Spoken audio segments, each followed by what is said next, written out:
இறுதியாக அதாவது ரசூலுல்லாஹி ஸல்லல்லாஹு அலைஹி வஸல்லம் அவர்கள் நம்ம பொருளாதாரம் சம்பந்தமாக மனிதன் பொருளாதாரம் ஈட்டுதல், பொருளாதாரத்துடைய மனிதனுடைய விருப்பம் அல்லாஹு தஆலா இந்த உலகத்தில் வைத்திருக்கிறான் தஸ்யீன். இந்த விருப்பத்தை பொறுத்தவரைக்கும் மனிதன் எப்படி ஈமானால் அதை சரி செய்து கொள்ள வேண்டும் என்பது நிறைய பேசப்படக்கூடிய விஷயம். பல வருடங்களாக நாம் படிக்கிறோம், கேட்கிறோம், செயல்படுத்துகிறோம். அப்படிப்பட்ட ஒரு விஷயம் எங்களை அது நிறைய பண்படுத்தியும் இருக்கிறது. ஆனால் இந்த இடத்திலே நான் சுருக்கமாக முத்தாய்ப்பாக ரசூலுல்லாஹி ஸல்லல்லாஹு அலைஹி வஸல்லம் அவர்கள் இந்த உலகத்திலே பொருளாதார விஷயத்தில் எங்கே ஒருவன் தவறு விடுவான், அல்லாஹ் எப்படி அதை வழிநடத்துவான் என்பதற்கு ஒரு செய்தி ரசூல் ஸல்லல்லாஹு அலைஹி வஸல்லம் சொன்னார்கள். முஸ்னத் அஹ்மதிலே வரக்கூடிய செய்தி, மன்கானத்தில் ஆஹிரா அக்பர ஹம்மிஹி ஜஅலல்லாஹு கினாஹு ஃபீ கல்பிஹி வ ஜமஅ லஹு ஷம்லஹு வ அத்தத்ஹு துன்யா வ ஹிய ராகிமா.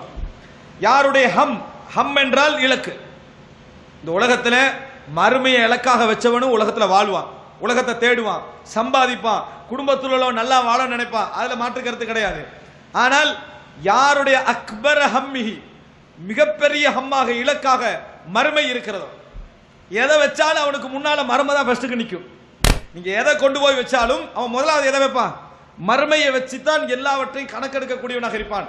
கல்வியா, பொருளாதாரமா, குடும்பமா, எந்த வாழ்க்கையை வைத்தாலும் ஃபர்ஸ்ட் மறுமையில இறைவன் இதை திருப்திப்படுவானா என்கின்ற இடத்துல அவன் வச்சு பார்ப்பான். அப்படிப்பட்ட ஒருவனாக அவன் இருந்தால் உடனே நம்ம முடிவெடுத்துடக்கூடாது. நம்மெல்லாம் அப்படி முடிவெடுக்கக்கூடியவர்கள் தான் அப்படின்னு எடுத்துடக்கூடாது. ஏன், அவர்கள் தங்களை பரிசீலித்து பார்க்க வேண்டும். யாருக்கு அக்பர் ஹம்மிஹல் ஆகிரா மிகப்பெரிய இலக்காக மறுமை இருக்கிறதோ அல்லாஹ் என்ன செய்வான் ரசூலுல்லாஹ் சொல்றாங்க. இலக்காக மறுமை இருந்தா நீங்க எந்த தொழில இருந்தாலும் சரி, எங்க உழைக்கிறீங்கன்னு சொல்லி இருந்தாலும் சரி, எவ்வளவு வேகமாக உழைக்கிறீர்களாக இருந்தாலும் சரி, எப்படி நீங்கள் முயற்சி எடுக்கிறீர்களாக இருந்தாலும் சரி, அது வேறு. உங்களுடைய இலக்கு மறுமையாக இருந்தால் ஹம் ஃபுல்லாக மறுமை, எதை எடுத்தாலும் மர்மதான். அவருடைய வாழ்க்கையை பார்த்தால் மறுமை இலக்கு இருக்கிறது, பெரும் பணக்காரர். ஆனா இலக்கில் அவர்கிட்ட மறுமையுடைய அந்த வாழ்க்கை என்ன செய்கிறது விளங்குவதாக இருந்தால் ரசூலுல்லாஹ் சொன்னாங்க, ஜஅலல்லாஹு கினாஹு ஃபீ கல்பி, அவரது உள்ளத்தில் அல்லாஹு தஆலா செல்வத்தை கொடுப்பார். ஜஅலல்லாஹு கினாஹு ஃபீ கல்பி, அவருக்கு செல்வமாக உள்ளத்துல அல்லாஹ் என்ன செய்வான், செல்வத்தை உள்ளத்துல வைப்பான். உள்ளத்துல அவர் எப்பையும் திருப்தி அவர்கிட்ட இருக்கும், எப்பையும் என்ன செய்யும், திருப்தி இருக்கும். நீங்க ஒரு சமுதாயத்தை பார்க்கலாம், எந்த ஆட்சி வந்தாலும் எப்படி பேசுவாங்க தெரியுமா, என்ன செய்ய கவர்மெண்ட் மோசம் அப்படின்னு ஒரு சமுதாயம் அப்படியே தான் இருக்கும். எந்த ஆட்சி வந்தாலும் சரி, இப்போ கவர்மெண்ட்டுடைய இதால தான் என்ன செய்யுது, எப்படி நடக்குது. இந்த குரூப் எந்த ஆட்சி வந்தாலும் இருக்கும். அல்லாஹ் கரீம் என்று பதில் சொல்லக்கூடியவர்கள் குறைவாகத்தான் என்ன செய்வார்கள், இருப்பார்கள். அல்லாஹ் சங்கையானவன், அல்லாஹ் என்னை சங்கையா வச்சுக்கிறான். ஏன்னா சங்கையானவன் எப்பயும் சங்கையா தான் வைப்பான். அல்லாஹு தாலா சங்கையானவன், அவன் எப்பயும் சங்கையா தான். அல்லாஹ் கரீம் அர்த்தம் என்ன தெரியுமா, சங்கையானவன் ரப்புல் எப்ப என்ன செய்ய மாட்டான், சங்கையில குறைய விட மாட்டான்னு அர்த்தம். ஆனா எப்பயும் குறை சொல்லுடைய மனநிலை அப்படித்தான் இருக்கும். ரசூலுல்லாஹ் சொல்றாங்க, அலா ஜஅலல்லாஹு கினாஹு ஃபீ கல்பி வ ஜமஅ லஹு ஷம்லா, அவரோட முயற்சியை அல்லாஹ் அப்படி சேர்த்துடுவான். அவரோட முயற்சியை அல்லாஹ் சேர்த்துடுவான், பிரிக்க மாட்டான். ஏன்னா ஒரு இடத்துல ஃபோக்கஸ் பண்ணாதான் ஒருத்தன் முன்னேறுவான். அந்த முயற்சி அல்லாஹ் ஒரு இடத்துல சேர்த்துடுவான், முயற்சியை சேர்த்து அவனை வழி நடத்துவான். அத்தத்ஹு துன்யா வ ஹிய ராகிமா, உலகம் தேடி வரும் நாங்க ரசூலுல்லாஹ். உலகம் தேடி, அப்படித்தான் இந்த உலகத்துக்கு அல்லாஹ் இயல்பு குடிச்சிக்கிறான். நீங்க தேடினீங்கன்னா ஓடிக்கண்டே இருக்கும், விட்டீங்கன்னா தேடி வந்துகிட்டே இருக்கும். இதான் உலகம். அதை வானாண்டிங்கன்னா பின்னால வர மாதிரியே இருக்கும், திரும்பினீங்கன்னா ஓடுற மாதிரியே இருக்கு உலகம். அவ்வளவுதான். நீங்க எங்க சிக்கிறீங்கன்றது அந்த இடத்துல என்ன செய்யுது இருக்குது. அத்தத்ஹு துன்யா வ ஹிய ராகிமா, உலகம் ராகிமான அப்படி வேகுண்டோடு என்ன செய்யும், வந்து கொண்டிருக்கும். இது மர்மை இலக்காக வைத்து உலகத்துல வாழ்றவர், உலகத்துல வாழ்றார் அவரு, அவருக்குரிய முறையாக இருக்கும். ரசூல் ஸல்லல்லாஹு அலைஹி வஸல்லம் சொல்கிறார்கள், வமன் கானத்தித் துன்யா ஹம்மஹு வமன் கானத்தித் துன்யா ஹம்முஹு, அதாவது எவருக்கு இந்த உலகம்தான் இலக்காக இருக்கிறதோ அவரும் மறுமைக்காக உழைக்கிறாரு, மறுமைக்காக வாழ்றாரு, இபாதத்து செய்யறாரு, எல்லாம் இருக்குது.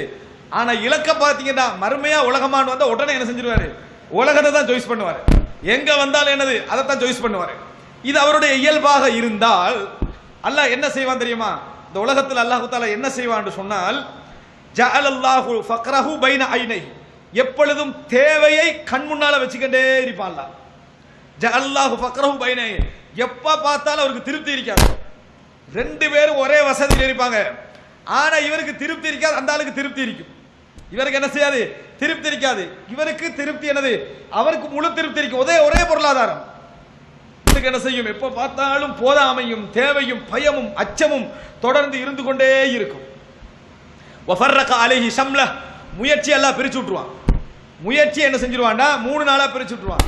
உலக ஆசை இருப்பதனாலும் அதுதான் இலக்காக இருப்பதாலும் உலகத்தில் அவர் ஃபெயிலியர் ஆகுவார் என்று அல்லாஹ் தஆலா ரசூலுல்லாஹ் அங்க சொல்றாங்கன்னா உலக வாழ்க்கையில் அவர் ஃபெயில் ஆகுவார்.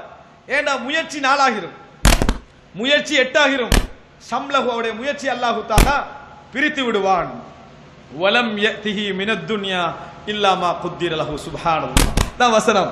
ஆனால் அவருக்கு எது இந்த உலகத்தில் எழுதப்பட்டதோ அதை தவிர வேறு எதுவும் அவருக்கு வந்து சேராது. என்னன்னா முதலாவது உள்ளவருக்கு உலகத்தில் எழுதப்பட்டதான் வந்து சேரப்போகுது, இவருக்கும் உலகத்தில் எழுதப்பட்டதான் வந்து சேரப்போகுது. என்னன்னா இவர் கொஞ்சம் மறுமை நாள வீணடிச்சு தேடினாரு, அவர் மறுமை நாள இலக்கு வச்சு தேடினார், அவ்வளவுதான். மற்றபடி 2 பேருக்கு எழுதினதை விட ஒரு நாளும் கூட கிடைப்பு போவது கிடையாது. அப்படி என்று ரசூலுல்லாஹி ஸல்லல்லாஹு அலைஹி வஸல்லம் அவர்கள் சொல்லி காட்டுகிறார்கள். முஸ்னத் அஹ்மத் திர்மிதியில வரக்கூடிய செய்தி. அன்புள்ள சகோதரர்களே, இந்த செய்தி இந்த உலகத்திலே ஒரு மனிதன் எப்படி தன் வாழ்க்கையை கணிப்பிட வேண்டும் என்பதற்கான மிக முக்கியமான செய்தி. இது ஒரு தனி 1 மணி நேர விளக்க உரையாக இந்த உரை என்ன செய்யலாம், எடுக்கலாம். இந்த ஹதீஸை எடுத்துக்கொண்டீங்கன்னு சொன்னால் நிறைய விளக்கத்தை சொல்லி இந்த ஹதீஸை புரிய வைக்கலாம். அப்படிப்பட்ட அற்புதமான செய்தி இந்த உலகத்துடைய செய்தி. அல்லாஹ் அந்த கடைசி வசனத்தை அவதானிங்க. வலம் யதிஹி மினத் துன்யா இல்லா மா குத்திர லஹு, அவருக்கு எது தக்தீர் பண்ணப்பட்டிருக்கிறதோ அதுதான் அவருக்கு வந்து சேரும். ஆனா அவருடைய இலக்கு உலகம். அவருக்கு ஃபர்ஸ்ட்டுக்கு அவருக்கு என்ன எழுதாதான் வந்து சேரும், அவருக்கு எழுதினது தான் வந்து சேரும். ஆனால் அவருடைய இலக்கு மறுமை, இவருடைய இலக்கு உலகம். இருவருக்கும் எழுதப்பட்டதான் வந்து சேரும். இருவரும் ஒரே தரத்தில் தான் இருப்பாங்க. ஆனால் அவர் திருப்தியோடும் இவர் திருப்தியற்ற நிலைமையோடும் இருப்பார்கள் என ரசூலுல்லாஹி ஸல்லல்லாஹு அலைஹி வஸல்லம் அவர்கள் சொன்னார்கள். அன்புள்ள சகோதரர்களே, இந்த மாதிரியான ஒரு மனோநிலை நம்மளுக்கு வர வேண்டும் என்றால், இது போன்ற தவறான புரிதல்களிலிருந்து நாம் தப்ப வேண்டும் என்றால், நமது உணர்ச்சிகளுக்கு நம்ம கட்டுப்பட்டு நமது நல்ல அறிவை விடாமல் நம்ம தப்ப வேண்டும் என்றால், குறை அறிவை புரிந்து கொள்கின்ற ஏற்றுக்கொள்கின்ற மனோபாவத்துக்குரிய மனிதர்களாக நாங்கள் வர வேண்டும் என்றால், இந்த உலகத்தில் மிக சிறந்த வழியாக நீங்கள் காணக்கூடிய ஒரே வழி எது தெரியுமா? இஹ்லாஸை தவிர வேறு எதுவும் நீங்கள் காண மாட்டீர்கள். எந்த ஒன்று உங்களுக்கு முன்னால் வைக்கப்பட்டாலும் சரி, எந்த ஒன்று உங்களுக்கு முன்னால் வைக்கப்பட்டாலும் சரி, அதில் நீங்கள் மறுமையை மட்டும் தவிர வேறு எதனையும் நீங்கள் காணக்கூடாது. மறுமை இலக்கை தவிர வேறு எதனை நீங்கள் முற்படுத்தக்கூடாது.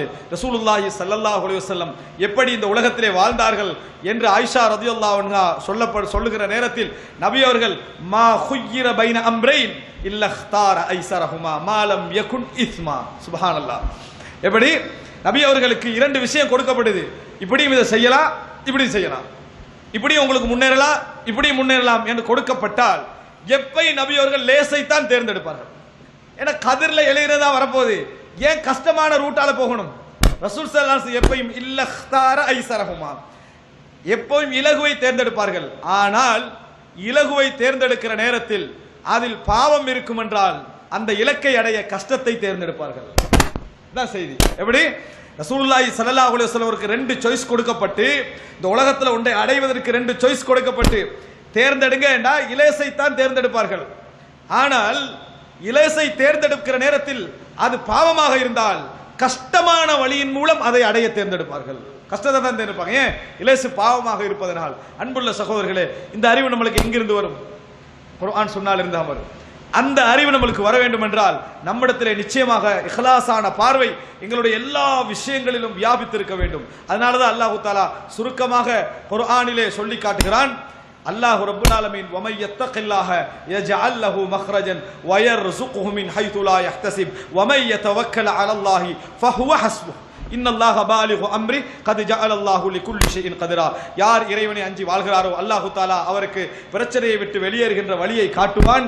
எவர் இறைவன் மீது தவக்குல் வைக்கிறாரோ அவருக்கு அவனே போதுமானவன். அல்லாஹ் தஆலா தன் காரியங்களை அடைந்தே தீர்வான் என்று அல்லாஹ் தஆலா குர்ஆனிலே சொல்லி காட்டுகிறான். அன்புள்ள சகோதரர்களே, இந்த சுருக்கமான இந்த குறிப்பிட்ட நேரத்துக்குள் நான் எந்த விஷயத்தை உங்களுக்கு விளங்கப்படுத்த நினைத்தேனோ அதை ஓரளவு விளங்கப்படுத்தினேன் என்கிற ஒரு திருப்தியுடனும் அல்லாஹ் தஆலா நாம் புரிந்த இந்த விஷயங்களை எம் வாழ்க்கையில் நடைமுறைப்படுத்தி சிறந்த ஈமானிய பார்வையோடு இந்த உலகத்திலே போகக்கூடிய மக்களாக எம் அனைவரையும் ஆக்கியருள் புரிவானாக. ஹாதா மா இந்தி வல் இல்மு இந்தல்லாஹ் வ அகூலு கௌலி ஹாதா வ அஸ்தக்ஃபிருல்லாஹ லி வ லக்கும். வஸ்ஸலாமு அலைக்கும் வ ரஹ்மத்துல்லாஹி வ பரகாத்துஹு.